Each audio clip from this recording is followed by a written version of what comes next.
कभी कभी कोई गाना सुनकर ऐसा लगता है ना कि ये सिर्फ गाना नहीं है, ये तो पूरी की पूरी एक कविता है। तो आज हम एक ऐसे ही गाने को जरा गहराई से समझने वाले हैं और देखेंगे कि इसके शब्दों में आखिर ऐसा क्या जादू है। जरा सोचिए, क्या किसी एक इंसान पर पूरी की पूरी किताब लिखी जा सकती है? मतलब इतनी बातें सुनने में कितना बड़ा दावा लगता है ना। ये गाना इसी एक कमाल की आइडिया पर बना है। तो चलिए देखते हैं कि लिखने वाला इस दावे को सच कैसे साबित करता है। गाने की शुरुआत ही होती है एक बहुत बड़े वादे के साथ। ये सिर्फ एक लाइन नहीं है, ये एक तरह का ऐलान है, एक मेन आइडिया है जिसे पूरा गाना प्रूव करने की कोशिश करेगा। और ये रहा वो वादा। ये कोई हल्की फुल्की बात नहीं है, ये एक पक्का इरादा है। शायर कह रहा है कि वो अपने प्यार को एक पूरी किताब डेडिकेट कर देगा।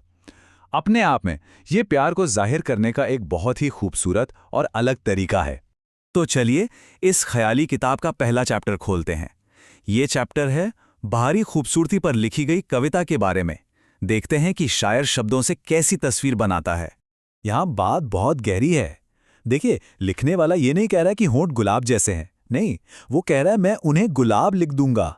इसने एक मामूली सी तुलना को एक आर्ट में बदल दिया।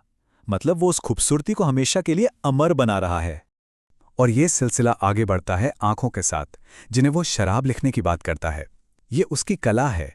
वो ऐसे शब्द चुन रहा है जिनमें नशा है, एक जादू है, जो ये बताता है कि खूबसूरती का असर कितना गहरा होता है।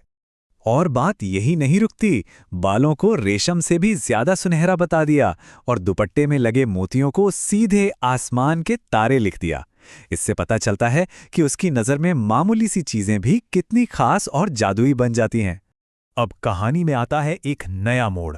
इस चैप्टर में शायर अपनी तुलना का लेवल बहुत बहुत ऊपर ले जाता है। अब छोटी मोटी मिसालें नहीं, बल्कि बड़ी बड़ी जबरदस्त तुलनाएं हो रही हैं। ये तो कमाल की तुलना है। यहां पर तो महबूब की खूबसूरती के सामने चांद की चमक भी फीकी पड़ गई।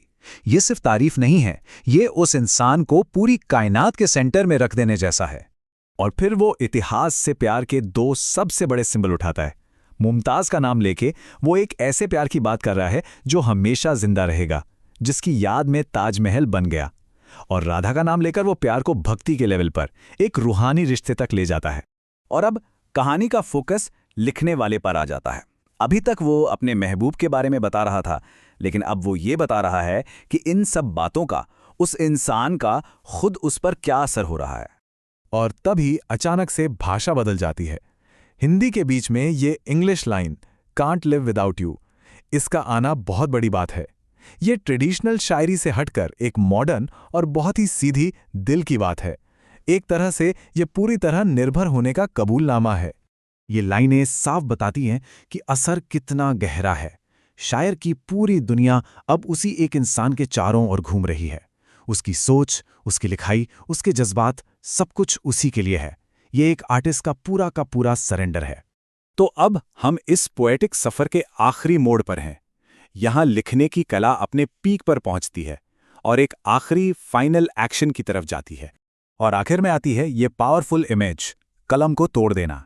ये सिर्फ एक ड्रामा नहीं है, इसके पीछे का मतलब बहुत गहरा है। तो कलम तोड़ने का असली मतलब क्या हुआ? ये हार नहीं है, ये तो समर्पण की सबसे ऊंची निशानी है। लिखने वाला कह रहा है कि तुम्हारे बारे में लिखने के बाद अब कुछ और लिखने के लिए बचा ही नहीं है। कहानी तुम्ही से शुरू हुई और तुम्ही पर खत्म, दी एंड। और ये पूरी बात हमें एक बहुत ही गहरे सवाल पर छोड़ जाती है कि क्या जब शब्द कम पड़ जाते हैं, जब सारी बातें कह दी जाती हैं, तब प्यार की असली कहानी शुरू होती है।